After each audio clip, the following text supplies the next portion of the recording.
Right, so if you're trying to figure out if you should buy the iPhone 16 or not, and you don't want to watch a long, boring video filled with only jargon and specifications, and instead you want someone to tell you what they mean for you and your hard-earned money, then you're in the right place. Settle down in your couch or your bed, get yourself a drink or a cup of coffee, and let's get started. Right, I have mine. Bro, what's this? What are you doing here? Okay, I'm sorry bro, but our shorts have almost 5 million views, so I thought let's try this on the longs. But okay, let's give it a try and see if people like it as well. Back to the iPhone 16. Okay bro, I watch so many tech videos and all of them say so many complicated things, but no one does a simple, easy to understand summary of what the big changes are. Okay, let's do it now then for the iPhone 16, and just to be clear, we're only talking about the 16 and not the 16 Pro. We can do another video on that if people actually want it, but for now, the iPhone 16 was launched in September 2024, and let's first talk about the big changes between the iPhone 15 and the iPhone 16. They actually happen to be just 5 big ones. First, better battery life, though Apple won't say how much. It's listed at 22 hours of video playback this time versus the 20 we got last year, so I guess 10% more. The battery capacity is also about 10% more, 3650 mAh versus 3350 last year, so it kind of all ties up. Second, faster wired charging with 45 watts this year versus 27, so it's going to charge twice as fast as last year, and even the wireless charging is faster this year, 25 watts versus the 15 watts we got last year, which is a welcome upgrade given just how slow the iPhone charges versus its Android competitors. And dude, the wireless charging is so slow, it's basically unusable unless you charge it like overnight. Third, the processor is the new A18 versus the older A16, and this is for most users not really an upgrade because the phones will feel equally fast as last year, except for really pro things like graphic heavy games or video editing, which most people don't tend to do. Fourth, they've added that action button from the Pro models last year, which can be configured and customized to do a range of tasks from launching your flashlight to activating your camera. And finally, fifth is the one that's the most talked about, that second dedicated camera button that can do a range of cool things from opening the camera to taking pictures to zooming in and out, adjusting light settings, and the list goes on and on. And by the way, Apple's done this using a variety of clever tricks on the button with various depths to which you can press it and you can touch it to slide, very similar to the volume control on the AirPods. Okay, it feels like with every button that Apple adds in some alternate universe far away, Steve Jobs is punching someone in the face. He really hated buttons, didn't he? But wait, what about AI? Isn't that the sixth? I mean, you could say that, but technically no. The AI features haven't even shipped yet, and when you buy the phone, you don't get any AI. The phone ships with iOS 18.0 and the features don't even start till 18.1, so you can't call AI a feature of this phone that you're going to buy just yet. But Apple says it'll release iOS 18.1 pretty soon. Yeah bro, I know, but even with 18.1, only some of the features will be released. Some of the best ones, like that Google Lens type of feature where you can point the iPhone camera at anything and it'll tell you what it is. Oh, I love that feature. Yeah, there's no release date for it, just says later this year. Wow, so they literally released a work in progress phone? Yep. Hey, you want to know a secret on how to get it? Before I tell you, I hope you'll support a small creator like me by subscribing, liking the video, and commenting below. Yes, of course I will, dude, but what's the secret? Okay, so it's that you can get all the same Apple AI features that they're promising on the 16 on last year's 15 Pro. So it's not even strictly an iPhone 16 thing anyway. You don't need to spend your money and buy a new iPhone 16 to get Apple AI. Oh, I didn't know that. And by the way, apart from these features, basically everything is the same. Everything? Yeah, dude, they have the same camera, except that they've added the autofocus on the ultra-wide this year, which means even if you go really close to something, it'll still keep in focus. They have the same displays, the OLED XDR displays. They have exactly the same screen size at 6.1 inches, same resolution, same 60 Hertz refresh rate even this year, which is honestly a shame on a flagship phone in 2024, bro. How can it not have 120? Also has the same brightness at 2000 nits, the same storage, the same water and dust resistance, the same weight, the same Bluetooth 5.3, the list goes on. Looks like the regular iPhone 16 got at least some love this year, unlike the Pro, which is almost the same phone as last year. Yeah, totally agree. But not all animals are equal. Some are more equal than others. Bro, are you quoting George Orwell in reference to an iPhone? I mean, Steve Jobs used Orwell's 1984 reference in his famous Mac ad, so why can't I?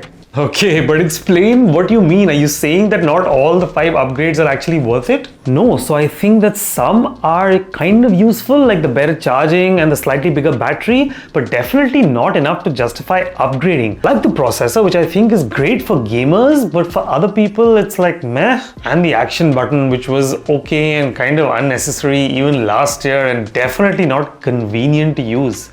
And definitely not conveniently located. Yeah, my fingers really need to stretch to get to that action button. But isn't the processor upgrade a good one? Versus last year's phone which had the older A16. Now this is again not really a massive upgrade for most everyday users because they're going to find that their phones work equally fast for most tasks except for really pro things like graphic heavy games or video editing, which most people don't do a lot of. But what about for gamers? Okay, yes, but for gamers, it's a really important upgrade. The phone jumped ahead 2 generations of chips and now has access to the full library of console games. I think for gamers, this is such an important year. Apple has always compromised on the non-pro versions, making gamers or most times like college students and school students and early career professionals, and all of them will find buying the regular iPhone already a stretch. And after they spend all that money, they can't even run like Assassin's Creed properly on a $1,000 a pound or more than 1 lakh rupee device. True story, man. Totally relate. I remember when I saved like 6 months of salary for my first iPhone.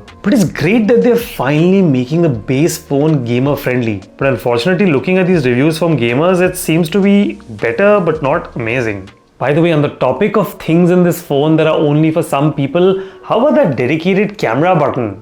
Oh yes, bro, I don't understand something. Yes, the camera button. I mean, doesn't the button on the screen take a photo too? And there's a dedicated button on the lock screen to activate the camera. And the volume up button also takes pictures, bro. And the action button can also be used as a camera button. Bro, how many buttons does one phone need for a camera? I agree, dude, I agree. And beyond that, it's not even clear who this button is for. For pro photographers? But if you see the reviews, most people find it too stiff to press, the capacitive control sliders too much work and too fiddly to actually adjust stuff. Most people have just gone back to doing it the way they used to, on the phone screen. No one's ever had a problem with that. Yeah, they're trying to fix a problem that doesn't even exist. Unless this is some weird way to prep for next year's iPhone when they're going to launch a completely new pro camera setup to even compete with the mirrorless camera quality, and the button is just the beginning. Well, the rumors have been that the iPhone 17 will get a huge camera improvement. Even Ming-Chi Kuo, who's mostly reliable, is pointing to that. Yeah, it's probably way too early to tell, but let's see. But bro, what about the Apple AI features that they call Apple Intelligence? Don't those make any difference? So let's talk about Apple AI and why it's still early days and it's not that useful just yet. Apple's AI is like a base layer of AI sprinkled across the OS, including well-known features like the Magic Photo Editor that you can already get on the Google Photos app today, some generative text and emails that don't really capture your unique style of writing and hence aren't that useful. They've got text summaries on the top of email threads, which again you can get on Outlook anyway today, and visual intelligence features like generating images, which is more gimmicky at best, and a Google Lens-like visual intelligence feature where you can point your phone at anything and it'll tell you what it is, and guess who's already got it today? Google. But Siri gets AI, which is definitely going to make it better. I mean, with contextual conversations and even text-based prompts, so you don't have to keep talking to it loudly in front of people, it's going to be a huge improvement. But again, you can get all of this on last year's iPhone 15 Pro as well. This is all good, right? The problem is that if you buy this phone today, it won't have any AI at all. It runs iOS 18.0, which doesn't support Apple Intelligence, and even with 18.1, once it's released, you'll get some of the features, but not all of them, like the headlining iPhone 16 feature, which is that Google Lens-like visual intelligence thing. No launch date. It just says later this year. Whoa, so this is just a work in progress feature that they just launched? What's more, Apple Intelligence will only support US English at launch, and with localized English in Australia, Canada, New Zealand, South Africa and the UK arriving in December. So if you're living outside the US, you're going to have to wait for a bit for a localized version. And by the way, if you live in India and other countries, there's not even a date for a localized version. Okay, but who should really buy this phone? Look, there are two kinds of people here. Those who are upgrading from the iPhone 14 and 15 last couple of years basically, and those that are upgrading from much older versions before.